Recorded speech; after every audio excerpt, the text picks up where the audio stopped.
Salut tout le monde, bienvenue dans cette nouvelle vidéo d'Anacalypse. Aujourd'hui on se retrouve pour des petites vidéos. Alors quand je dis des petites vidéos, parce que moi je pense que je vais tout enregistrer à la suite. Mais vous aurez bien une vidéo par semaine autour de Star Wars Tales of the Empire qui raconte du coup des petites histoires de environ 10-15 minutes autour de la période trilogie de mon enfance, donc épisode 1, 2, 3. Et voilà, qui a l'air plutôt sympa. Pour l'instant, j'ai vu que le premier épisode, donc je vais pas me prononcer pour la suite. Mes premiers épisodes, alors ça va plus ou moins spoiler. Après, je sais pas depuis combien de temps est sorti ce programme, mais je crois que ça date bah, ça peut dater que du début d'année, hein, puisque on n'est qu'à la moitié de l'année. Mais en tout cas, qui est sorti avant Star Wars The Acolyte, donc qui date un peu plus loin.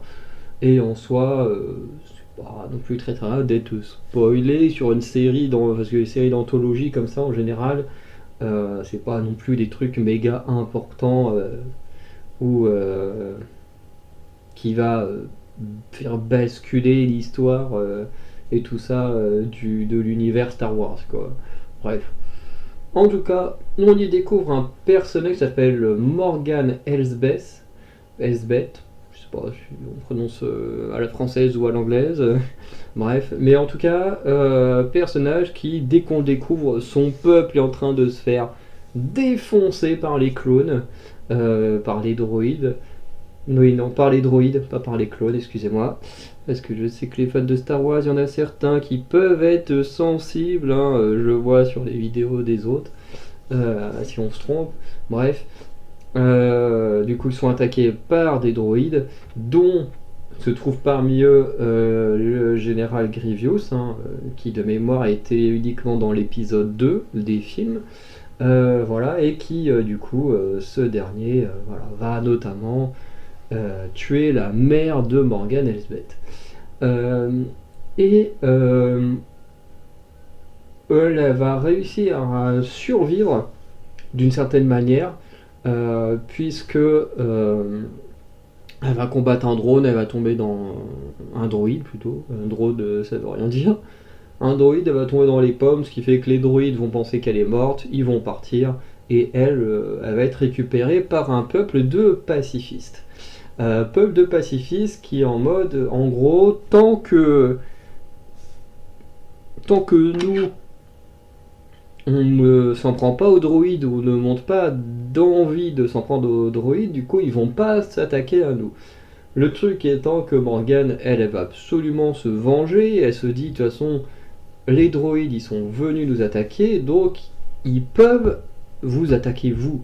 Donc on devrait se préparer à une possible attaque de leur part, et du coup ça fait que elle va vouloir récupérer des armes, et en voulant faire ça, bah, le chef du village où elle était va voir sa fille mourir à cause de Morgane, puisqu'en voulant juste prendre des armes au cas où, et ben cela va mener des droïdes à attaquer le groupe de Morgane et à faire du dégât. Parce que je crois qu'ils partent à 4 et ils sont que 2 à rester en vie à la fin.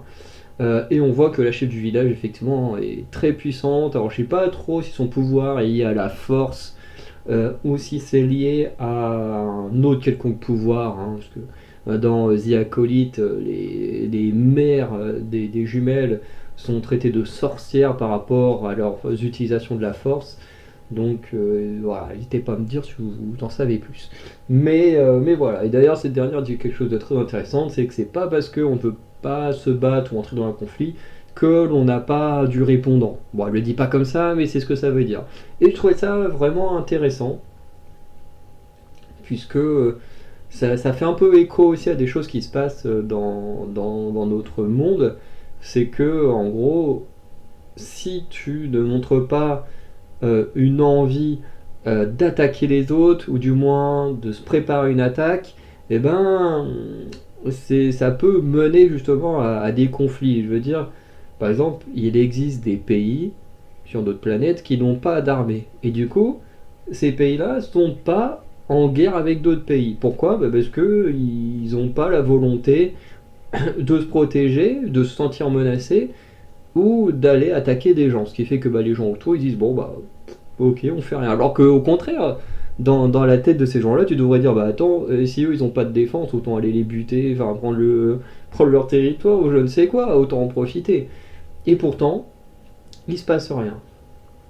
Et là, c'est un peu pareil dans l'épisode, c'est que ce peuple, entre guillemets, de pacifistes, c'est que effectivement, ils ne font rien, s'impliquent pas dans les combats et tout ça. Du coup, ça fait que les droïdes et tout ne s'attaquent pas à eux, ils les laissent tranquilles.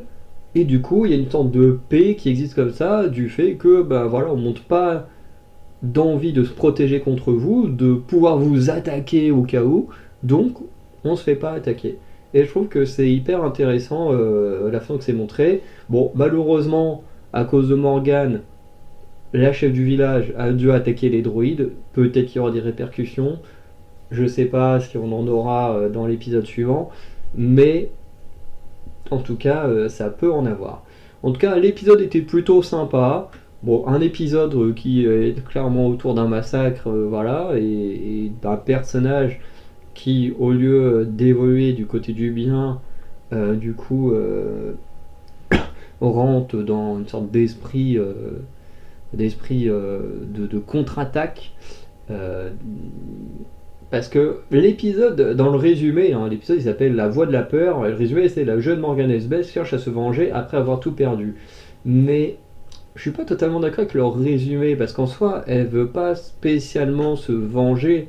Elle veut des armes pour protéger les pacifistes au cas où il se fera attaquer. Et je trouve que le résumé est un peu trompeur parce que techniquement, elle veut pas spécialement se venger. Alors peut-être que par la suite, elle retombe sur Grievous. Peut-être que là, son esprit va changer, mais en tout cas, sur le moment même, c'est pas du tout son objectif. Mais bon, en tout cas, c'était un bon petit épisode qui était vraiment sympa. Alors, j'aimerais juste qu'on me dise un truc en commentaire, et de toute façon, on pourra conclure. C'est pourquoi Grievous n'a pas de sabre rouge. Pourquoi est-ce que les siens, ils sont bleus et verts? Est-ce que c'est parce que c'est un droïde, enfin une sorte de robot, ou est-ce que c'est pour ça que du coup il a pas un sabre rouge comme les Sith? Parce que du coup ça lirait en toi et la force ferait que les sabres ne changeraient pas de couleur. D'ailleurs, est-ce que des gens qui ne maîtrisent pas la force peuvent utiliser un sabre laser? Ça aussi, quelqu'un peut y répondre. Bref, en tout cas, l'épisode est plutôt sympa et j'ai hâte de voir l'épisode suivant. Voilà. Donc, je vous souhaite une bonne journée, une bonne soirée. Je vous dis à très bientôt pour le prochain épisode. Ciao tout le monde.